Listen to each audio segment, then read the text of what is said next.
Hey guys, I'm Jess Dammers from BoardGameGeek TV, and I'm here with Yanni Molis, and he's going to talk to us about Cosmic Tours. How do you say it in Finnish? Kosminen kierros. Okay, Cosmic Tours. So go ahead and start for us. All right. It's a semi-cooperative game.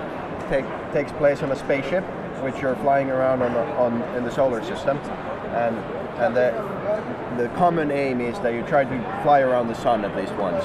Oh, okay. And you're all on the same spaceship, so then that's indicated here on the spaceship board, where you have the players' pawns move around the spaceship. Okay. And at the same while you're trying to keep the ship intact, you're also trying to gather information about the solar system, which is represented by these cards. And you have information about the different planets and the moons and the different areas of the solar system, from which you get the different amount of points. Okay. And whoever has the most points once you get around the sun wins the game. Ta-da! Or if the ship blows up during the trip, then not everybody loses. Which, from when I look at it, it looks like that's pretty likely that might happen. Especially the first time you play, that might happen. And then we've also designed the game so that there's 3 difficulty levels. Oh, okay. So you start out as the space trainees, and that's when the rules are most simple. So that you get points directly indicated by what the number on the card is, and it's only if you get around you count the points. If you don't, you blow up. Okay. Then on the second level, which is space cadets, you get a promotion once you've kind of made it once or twice. You add a little bit of complexity. You get these additional elements, these captain's orders, which you can use to make the other players do things or benefit your own game. Okay. Or and then the scoring gets a bit more complicated. You start collecting sets. So you see that the numbers are different color, and then there's different symbols underneath them. Okay. So the idea is that you need, in order to score, you need to have at least two of the same set. So now these two have the 2s. This would be 4 points in total. Okay, so you can't get a score unless you have the set. Unless you have a set, but the set can be in any of the categories. So the top one tells you which kind of group it belongs to. So moon and Earth belong together. If you get both the moon and the Earth card, you get 18 points. Okay. But you can also use the moon with any other moon, which there are several of in the solar system. So I always have moon of the Jupiter. Right. So if you have this and moon, then you would get 2 points for the. Do you have all the moons in the deck? Not all of them. There's hundreds a lot, of them. Yeah. But we have 30 cards. They're all different celestial bodies. And then in the third level, you actually get the opportunity to win even if the ship blows up. You have one of the equipment cards on this side are stuff that helps you during the game. So you might be able to look at the topmost cards before you pick them up. You might steal a card from some other player or things like this.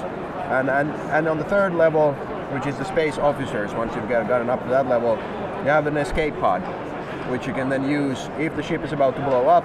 You can bail out and win the game by not being on the ship that explodes. Nice.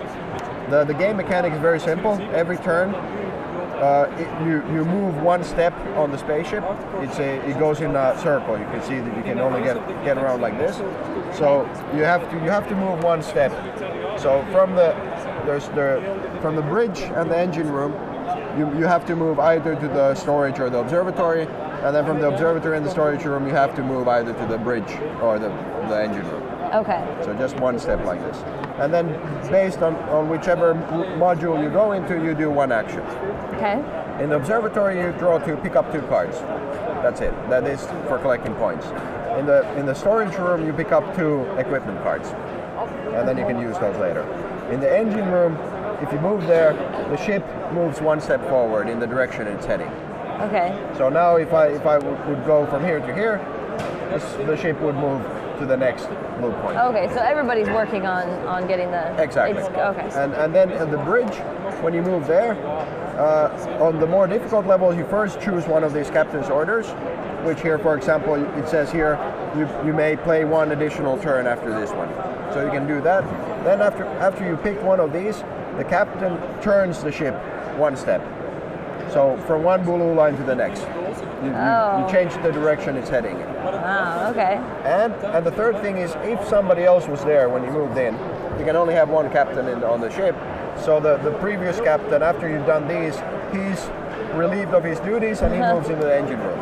Okay. And once he steps there, the ship moves one step forward again. Woo. All right.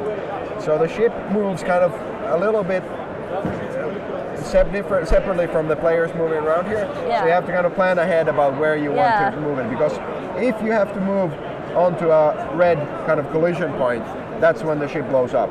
So if you move there, that's it, game over. Does that happen a lot? Like people aren't paying attention to what other people are doing? Or it might even, the mechanics go such that you can't really help it even. No. So you might end up in a situation like that. Luckily, the equipment cards have things to help you out. So for example, in the there's an emergency brake, nice.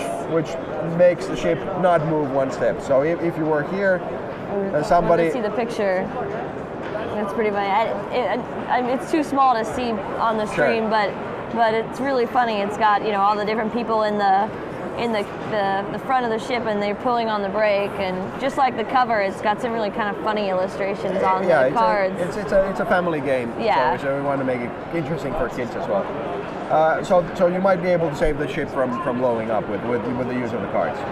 The game, the kind of the crazy part about the game, which I'm sure which kids love, is the fact that the game really can last 3 minutes. If you fly out from here and you hit the planet right away, that's it, game over.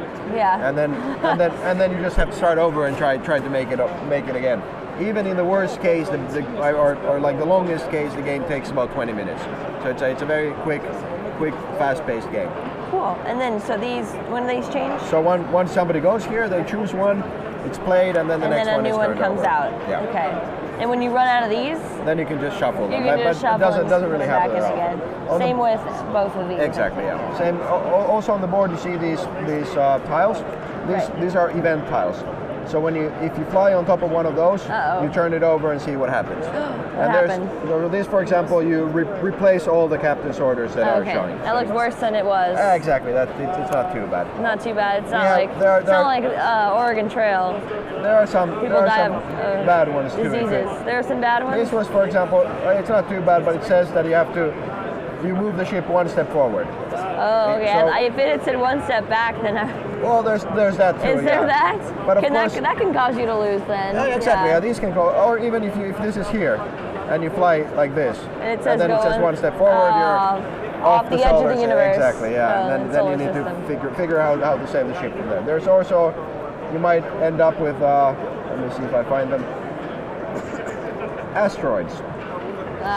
So if you turn this over, it says that you see an asteroid 3 steps ahead of you. So say you're here. Right. And you turn it over, the asteroid goes 1, 2, 3. And now this one becomes a collision point as well. Okay, so if for the rest of that game. Exactly, yeah. If you hit it, then the game is over as well.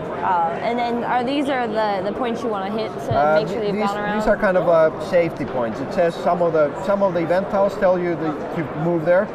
So this one would tell you to move here, and then also there's an equipment card where you can move the ship to that. So even in this situation where you're about to fly off the edge of the solar system, you could play that, and you could be back in the game over here. So if you flip the event card and it says, or the event token, and it says go forward, you can quickly play that. Yes. Anybody can? Yes, anybody can play these on any turn. The only exception is when you're playing on the highest difficulty level and you have the escape pods in.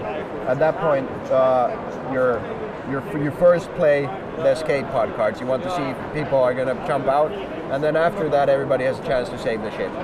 So if you use an escape pod and you leave the ship, and somebody managed to save the ship, the other players continue playing. And you're just waiting and hoping that the ship blows up, because if the ship blows up, you're still going to win, even if you didn't blow up at that point. So if you escape, your only hope of winning is everybody else dying. Exactly. Or somebody else might use escape pod later and try to blow up the ship. And that's also one of the reasons why we wanted to keep the game duration short. So even if you jump out, you're not like sitting there forever. Exactly. It's very quick, and you also have the interest of seeing how the ship manages. We've also thought about kind of up like further levels. So here on the basic game, you have the 3 difficulty levels. Up on the higher levels, we're planning about how you could affect the gameplay even from the escape pod and things like this. That would be cool. Yeah. You could play games from there. And then, so the indicators for the higher levels, is that? No, it just says in the rules that you take out the escape pod cards and you take out the captain's order tiles. The kind of the setups are almost very similar to the different levels. These are just kind of a reminder of what the card does. Even though we have the English translation of the rules and we have the translation of the cards that you need, you could basically also learn from the symbols what you need to do. You only have the translation. There's a translated version with these translated. No, and all they're that? only on the kind of a cheat so sheet. you only have a But do you have translations for the information? No, we don't. No, we don't. But we're looking for a publisher that would publish it in English, so we could get that. Basically, the information is not used in the game. But it's or it is used in the game in the sense that you have to know which cards go together. So you need to kind of color exactly the color, and then whether it's a moon or a planet or things like this. So you do learn that, for example, Neptune is number 7, Triton is number 7. So that you learn right away that Triton is a moon of Neptune. Oh, okay. So and this the rings that it has. This is this is the second one tells you that this is a planet, right? And this is a moon. And then the third one tells you where in the solar system it is. So the smallest one, it's in the inner solar system, which is before the asteroid belt, and then the second one is the outer solar system, and then the last one is like way out there. So the real question is Pluto in here as a planet? No, it's not. It's not? It's not. It's as a planetoid. It's a planetoid? Yep, that's the official the official verdict. Sorry. Oh my goodness. All right. Well, I guess that's what the international space people the game agreed on. Yeah, we have to follow the official rules, and then it's Is that so? What does Pluto pair with?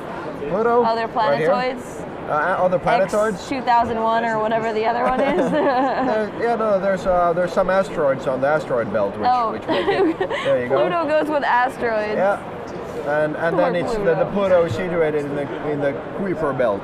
If you didn't know that. That I didn't know. So that those two to go together then, and you will get 8 points for those as well. Did you know that Pluto is sometimes closer than Neptune? Neptunus? Yes, I did know that. Yeah? I've learned quite a bit. It sounds like you've learned a lot from this. And we've also our publisher Oppi and Ilo is. They have the educational aspect to their product. Yeah, definitely. I can definitely see where this would really be great for that. Yeah. So yeah, really cool. Well, thank you for showing this to us. Thank you for being able to share it with you. Awesome.